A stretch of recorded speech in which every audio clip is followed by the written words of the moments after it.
अल्हम्दुलिल्लाहि वकफ़ा वसलामुन अला इबादिहिल्लज़ीना इस्तफ़ा अम्मा बाद फ़अऊज़ु बिल्लाहि मिनश्शैतानिर्रजीम बिस्मिल्लाहिर्रहमानिर्रहीम वकर्रह इलैकुमुल कुफ़्र वल फ़ुसूक़ वल इस्यान उलाइका हुमुर राशिदून फ़क़ाल नबिय्यु सल्लल्लाहु अलैहि वसल्लम अल्लाह अल्लाह फ़ी अस्हाबी ला तत्तख़िज़ूहुम ग़रदम मिन बअदी फ़मन अहब्बहुम फ़बिहुब्बी अहब्बहुम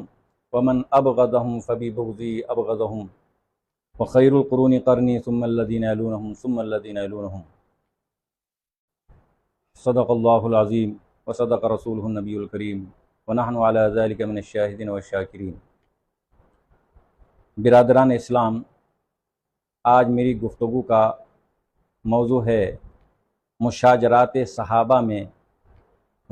सहाबा के सिलसिले में उलमाए अहले सुन्नत वल जमाअत का मौक़िफ़। तो इस सिलसिले में ये पहले समझना है कि मुशाजरात किसे कहते हैं। तो मुशाजरात इख्तिलाफ़ात को कहते हैं, यानी सहाबा किराम के माबैन जो नज़ाआत और इख्तिलाफ़ात हुए, उस सिलसिले में उलमाए अहले सुन्नत वल जमाअत का मौक़िफ़ क्या है। यानी वो कुछ लोगों को या एक पार्टी को या गिरोह को मुसीब और सही कहते हैं और दूसरे गिरोह को खाती और गुनहगार समझते हैं। और क्या इन मुशाजरात और इख्तिलाफ़ात को पढ़ने, सुनने और देखने के बाद हम किसी सहाबी के सिलसिले में अक़ीदत कम कर सकते हैं, उसकी तरफ कोई बुराई मंसूब कर सकते हैं या नहीं। तो इस सिलसिले में पहले तो आयत मुबारका का मफ़हूम आप समझिए कि अल्लाह ताला ने क्या फ़रमाया है, वकर्रह इलैकुमुल कुफ़्र वल फ़ुसूक़ वल इस्यान। ए नबी के साथियों, तुम्हारे लिए अल्लाह रब्बुल इज़्ज़त ने कुफ्र को नापसंद किया और इस्यान को, फुसूक को यानी नाफरमानी और हद से तजावुज़, शरीयत से बाहर होना, ये अल्लाह ताला ने नापसंद कर दिया है। गोया कि सहाबा किराम के अंदर फिस्क का मादा ख़त्म, इस्यान का मादा ख़त्म, कुफ्र का मादा ख़त्म, अल्लाह तबारक ताला ने उससे उसका इनकार किया है और वहाँ से धोया है। इसलिए इस आयत की वजह से हमारा और अहले सुन्नत का यक़ीदा है कि सहाबा किराम ना कभी काफिर हुए, यानी जो ईमान के ऊपर वफ़ात पाए हुए हैं उनको हम काफिर नहीं कह सकते, उन्हें फासिक भी नहीं कह सकते, उन्हें आसी और गुनहगार भी नहीं कह सकते, क्योंकि अल्लाह ताला का कौल कभी गलत नहीं हो सकता है। इसी तरह अल्लाह के रसूल जनाब मोहम्मद रसूलुल्लाह सल्लल्लाहु अलैहि वसल्लम ने इरशाद फरमाया कि मेरे सहाबा के बारे में अल्लाह से डरते रहना, मेरे सहाबा के बारे में अल्लाह ताला से डरते रहना, उनको मेरे बाद निशाना न बनाना। यानी उन्होंने ये किया था, उनसे ये गलती हुई थी, उनसे ये कसूर हुआ था, इस तरह से मेरे सहाबा को निशाना न बनाना। अगर ऐसे तुम करोगे तो किसी न किसी सहाबी से बुग़्ज़ पैदा होगा और उनके सिलसिले में तुम्हारा दिल मैला हो जाएगा और तुम लोग उनके सिलसिले में बदगुमान हो जाओगे, बदज़न्नी का शिकार हो जाओगे। जबकि आगे का टुकड़ा हुज़ूर सल्लल्लाहु अलैहि वसल्लम का बहुत अहम है, उसी टुकड़े को सुनाने के लिए आपने पहले फरमाया कि उनको निशाना न बनाना। वो ये है कि जिन लोगों ने सहाबा से मोहब्बत की तो मेरी मोहब्बत की वजह से उनसे मोहब्बत की, और जिन लोगों ने उनसे बुग़्ज़ किया तो मेरे बुग़्ज़ की वजह से उनसे बुग़्ज़ किया।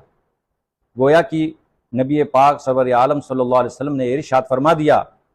कि उनसे मोहब्बत मेरी मोहब्बत है, मुझसे मोहब्बत है, और उनसे बुग़्ज़ मुझसे बुग़्ज़ हुआ। ये बहुत ही ख़तरनाक मरहला है।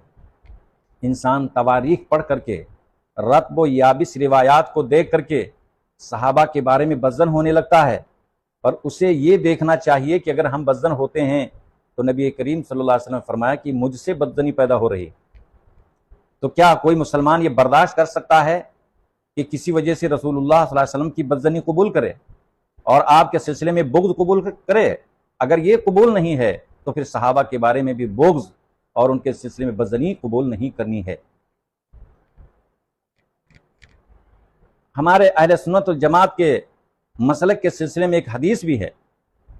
यानी ये हदीस जो ऊपर अभी बयान की गई ये भी है और दूसरी और भी सराहा है। नबी करीम सल्लल्लाहु अलैहि वसल्लम ने इरशाद फरमाया कि इज़ा ज़ुकिरा अस्हाबी फ़अम्सिकू व इज़ा ज़ुकिरा नुजूम फ़अम्सिकू व इज़ा ज़ुकिरा अल-क़द्रु फ़अम्सिकू, कि मेरे सहाबा का जिक्र छिड़े तो रुक जाना, जैसे कि सितारों का जिक्र आए तो रुक जाना, और तकदीर का मसला छिड़े तो वहाँ भी रुक जाना। यानी जिस तरीके से तकदीर में गौर खोज करने से इंसान गुमराह हो सकता है, भटक सकता है, और जिस तरीके से सितारों के सिलसिले में कि उनकी कुछ तासीर होती है, फलाना उनका काम होता है, फलाने वक्त निकलने की ये तासीर है, इसमें घुसने के बाद इंसान कमज़ोर हो सकता है, ईमानी एतबार से वो नीचे उतर सकता है। ठीक इसी तरीके से सहाबा किराम के तज़किरे में कि फलाने सहाबी ने ये किया, फलाने सहाबी तो लड़ गए, इतने इतने इख्तलाफात हुए, इतने लोग मारे गए, ये किसकी वजह से हुआ, क्या वो खताकार नहीं है, क्या वो गुनहगार नहीं है। ये अगर किया तो जिस तरह तकदीर के मसले में तुम्हारा नुकसान है और सितारों के सिलसिले में तुम्हारा नुकसान है, मेरे सहाबा के बारे में भी तुम्हारा नुकसान होगा। इसलिए अल्लामा इब्न हजर रहमतुल्लाह अलैह फरमाते हैं कि अहले सुन्नत वल जमात का इस बात पर इत्तिफाक है कि मुशाजरात सहाबा को देखने के बाद उनसे हुस्न ज़न बाकी रखना ज़रूरी है, बदज़न्नी नाजायज़ है। उनमें से जो भी इख्तिलाफात में पड़े तो हर गिरोह अपने को मुसीब समझता था, दुरुस्त समझता था, और दूसरे को खाती समझता था कि, और ये इज्तिहाद की बुनियाद पर था। अगर इज्तिहाद की बुनियाद पर एक आदमी को सही रास्ता मिल जाता है और अपने इज्तिहाद में मुकम्मल तौर पर दुरुस्त निकलता है तो अहादीस से पता चलता है कि उसको डबल सवाब मिलेगा, और अगर उससे गलती हो जाती है तो खाती हुआ, फिर भी उसको एक अजर अल्लाह तबारक तआला अता फरमाते हैं, क्योंकि उसने अल्लाह के दीन के सिलसिले में दिल से मेहनत की है, दीन को कायम करने के लिए मेहनत की है, दीन के मसले को दुरुस्त करने के लिए मेहनत की है। अगर उसकी मेहनत में गलती हो गई है, मेहनत का सवाब मिलेगा, और चूंकि गलती बेख्तियार हुई है इसलिए उसकी कोई पकड़ और गिरफ्त अल्लाह के नहीं है। जब अल्लाह ताला के यहाँ गिरफ्त नहीं है, अल्लाह रब्बुल इज़्ज़त उसको एक सवाब देते हैं, तो हमारा हक कैसे बनता है कि हम सहाबा के बारे में फैसला करें कि फलाने अच्छे थे और फलाने बुरे थे, फलाने साहब तो बरहक थे और दूसरे गलती पर थे, और उन्होंने ये गुनाह किया, ये गुनाह किया, ये खताएं की, ये हमको कहने का कोई हक नहीं पहुंचता। और बताया कि सबसे अहम बात यह है कि आप तमाम सहाबे किराम के सिलसिले में तवक्कुफ करें, यानी झगड़ों को छेड़ें ही नहीं, और इस सिलसिले में किसी के सिलसिले में कोई जुबान न खोलें। यह है मुशाजरात सहाबा के सिलसिले में उलमा अहले सुन्नत वल जमात का मौक़िफ़, जो अपने अंदाज पे अहकर ने पेश किया है। व आखिर दावाना अल्हम्दुलिल्लाहि रब्बिल आलमीन।